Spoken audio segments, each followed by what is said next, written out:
Hi friend, আশা করি সবাই ভালো আছে। আমি তো ভালো আছি। আর আমি আছি এখন শ্যামনগর থেকে। তোমরা কে কোথা থেকে আমার ভিডিও দেখছো সেটা কিন্তু অবশ্যই নিচে পড়ে কমেন্টে জানিও। আর রেডি হয়ে গেছি, পুরো যাচ্ছি কিন্তু আমরা হস্তশিল্প মেলাতে, যেটা এবছর হচ্ছে কলকাতার নিউ টাউনে। আর মেলাটা আরম্ভ হয়েছে তোমার 14ই নভেম্বর থেকে, চলবে কিন্তু 25শে ডিসেম্বর অবধি। আর মেলা দেখার টাইম হচ্ছে দুপুর 2টো থেকে নিয়ে রাত্রি 9টা অবধি। যারা যারা যেতে চাও তারা তারা কিন্তু অবশ্যই চলে আসো মেলাতে। আমি তো অনেক বছর, মানে প্রত্যেক বছরই ভাবি যে মেলাতে আসবো আসবো আসবো, কিন্তু সময় হয়ে ওঠে না বা ঠিকঠাক মতো টাইমিং হয়ে ওঠে না, যার জন্য মেলায় আসা হয় না। আর এবছর যেহেতু বাড়িতে রয়েছি, আজকে অনেক দিন হয়ে গেল, আর আমিও আছি, বোনও আছে, আর ভাইয়েরও আজকে ছুটি, তাই আমরা বেরিয়ে পড়েছি আমরা হস্তশিল্প মেলাতে যাওয়ার উদ্দেশ্যে, যেটা প্রত্যেক বছর কিন্তু হয় ইকো পার্কের ওখানটায়। আর এবছর সেটা হচ্ছে কিন্তু কলকাতা নিউ টাউনে। আর আমাদের ভাইয়ের বউ কেয়াও রয়েছে স্কুলে, তা ওকে স্কুল থেকে নিয়ে আমরা সোজা চলে যাব কিন্তু মেলাতে। আর ও কিন্তু স্কুলে পড়ায়, তো ওকে স্কুল থেকে আমরা নিয়ে কিন্তু আবার রওনা দিয়ে দিচ্ছি। ওর স্কুল থেকে খুব একটা দূরে না, কাছাকাছি। যে যে আসতে চাও তারা তারা কিন্তু অবশ্যই চলে এসো এই হস্তশিল্প মেলাতে। আমরা মোটামুটি মেলার মধ্যে ঢুকে পড়েছি। আর মেলাতে ঢুকতেই দেখেছি তখন দোকান বসে গেছে। আমাদের আস্তে আস্তে মেলাতে আস্তে আস্তে আমরা চলে এসেছি 3:30-টের সময়। 3:30 থেকে নিয়ে কিন্তু আমরা পুরো রাত্রি 8:30 অবধি কিন্তু মেলাতে ঘুরেছি, কারণ দেখার জিনিস অনেক আছে। আর মেলাটা কিন্তু অনেকটাই বড়। আমি খড়গপুরেও দেখেছি হস্তশিল্প মেলা, কিন্তু সেটা কিন্তু এতটা বড় না। কিছু কিছু জিনিস ওখানেও যেরকম দেখেছিলাম সেটা কিন্তু এখানেও আছে, কিন্তু মেলাটা এখানে অনেকটা বড়। যারা গাড়ি নিয়ে আসতে চাও তারা অবশ্যই আসতে পারো, কারণ গাড়ি পার্কিংয়ের ব্যবস্থাও দেখলাম যে আছে। যারা সামনে থাকো তাদের ব্যাপার আলাদা, আর যারা গাড়ি নিয়ে যদি কেউ আসতে চাও অবশ্যই আসতে পারো। তো আমাদের গাড়ি রাখা হয়ে গেছে।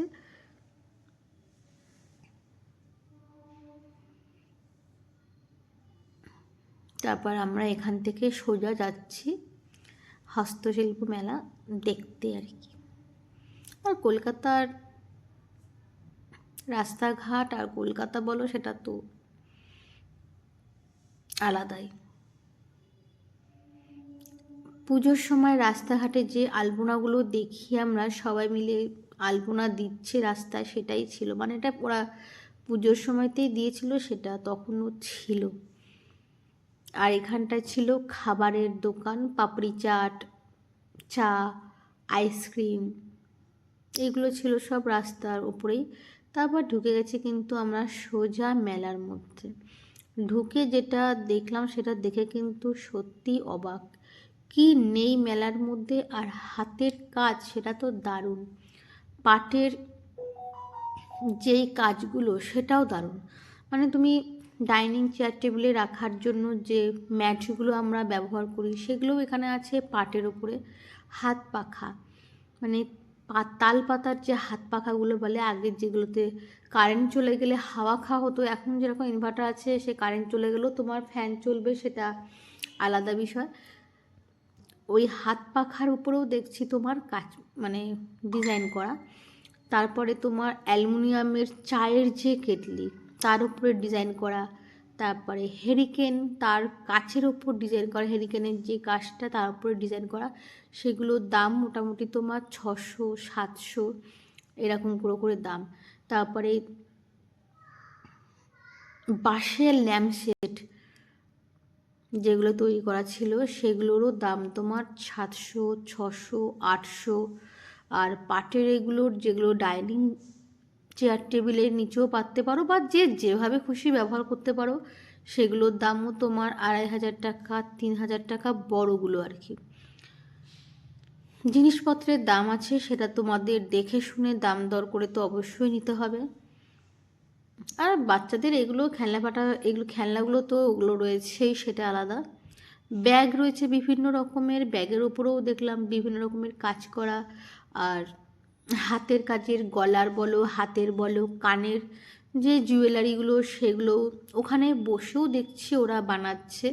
তারপর জামার ওপরে, শাড়ির ওপরে বিভিন্ন রকমের কলকা করা, ডিজাইন করা, ব্যাগের ওপরে এটা ছিল কাঠের যে গুঁড়িগুলো হয় তার উপরে দেখছিলাম যে যেরকম কেউ যদি কারোর বাড়ির নাম লিখতে চাও ওরা কিন্তু সঙ্গে সঙ্গে লিখে সেগুলো দিচ্ছে আর কি। হয়তো কিছুক্ষণ টাইম লাগবে, তার মধ্যে তোমরা মেলাটা ঘুরতে পারো, তারপরেই লেখা হয়ে যাবে, ওখান থেকে তোমরা নিতে পারো বাড়ির নেম প্লেটে কেউ যদি দিতে চাও।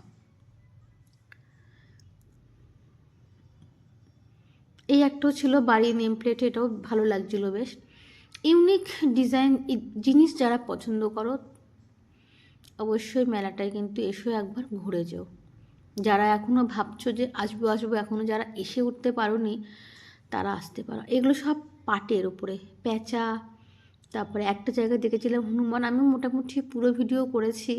আর এগুলো গণেশ ঠাকুর, তারপরে এখানে একটা দুর্গা ঠাকুরের মূর্তি প্রতিমা ছিল, ওটার দাম ছিল তোমার 3,500 না 4 টাকা ছিল।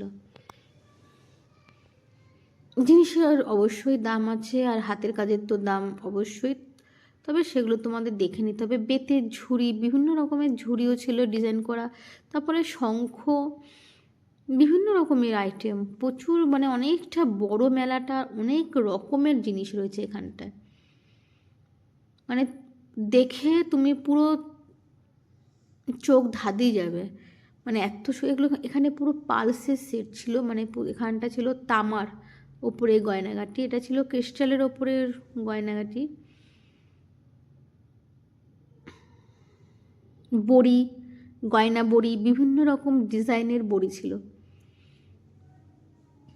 আর এখানে ছিল ছোট ছোট মুরগির এটা না আগে যেটা দেখাচ্ছিলাম, এই জিনিসগুলো বেশ দারুণ ছিল প্রতিটা জিনিস। মানে ভিডিওটা কিন্তু অনেকটা বড় হয়ে গেছে, একটু তোমার ধৈর্য নিয়ে দেখো, দেখতে কিন্তু ভিডিওটা দারুণ লাগছে, দারুণ। এই জিনিসগুলো দারুণ ছিল, জল পড়ছিল করতে, মানে হাতের কাজ যে কত সুন্দর হয় সেটা না দেখলে, না আসলে বুঝতে পারবে না, হাতের কাজের জিনিস।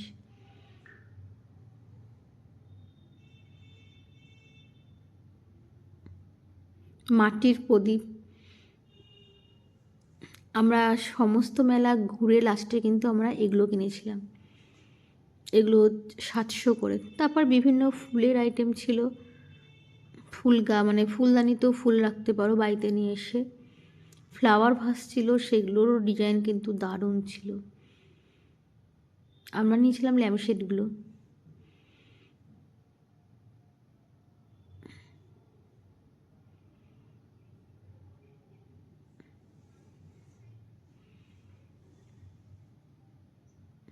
মানে দারুণ কাজ হাতের।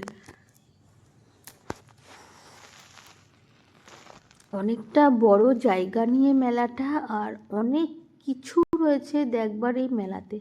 মেলা ঘুরে তারপর চলে এসেছিলাম আমরা খাবার জায়গাতে কি নেই বলো, ভেটকি, ফিশ ফিঙ্গার, তারপর তোমার সুইট পপকর্ন, কচুরি, আলুর দম, কম্বো নিতে পারো, কচুরি আলুর দম বা কচুরি চিকেন কষা। আমরা নিয়েছিলাম ফার্স্টে সুইটকর্ন, তারপর নিয়েছিলাম তোমার ফিশ ফিঙ্গার। এই সৌরভের দোকান থেকে নিয়েছিলাম আমরা কচুরি, কড়াইশুঁটির কচুরি আর তোমার আলুর দম। আর এটা ছিল তোমার পিঠের দোকান, বিভিন্ন রকমের পিঠে, দুধপুলি, পাটিসাপটা,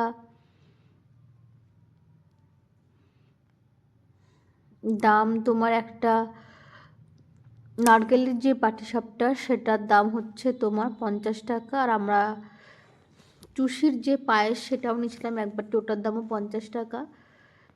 আর মোমো নিয়ে নিয়েছিলাম কালিম্পং মোমো, সেগুলো নিল 200 করে।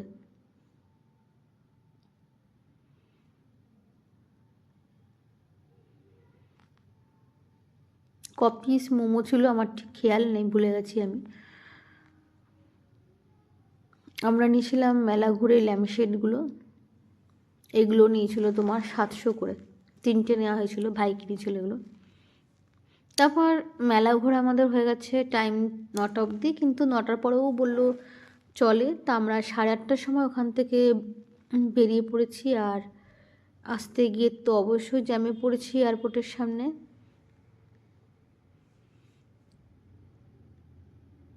কলকাতার রাস্তা লাইটে রাত্রে দেখতে আরও সুন্দর লাগে।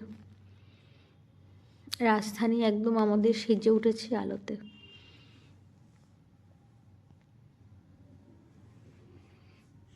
এই জায়গাগুলো ফাঁকা ছিল, কিন্তু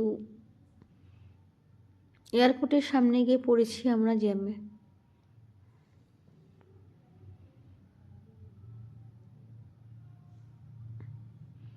যাই হোক, মেলা যারা আসতে চাও অবশ্যই আসতে পারো, কারণ মেলা খুব সুন্দর থাকবে। এটা 25শে ডিসেম্বর অবধি, শুরু হয়েছে 14 নভেম্বর থেকে।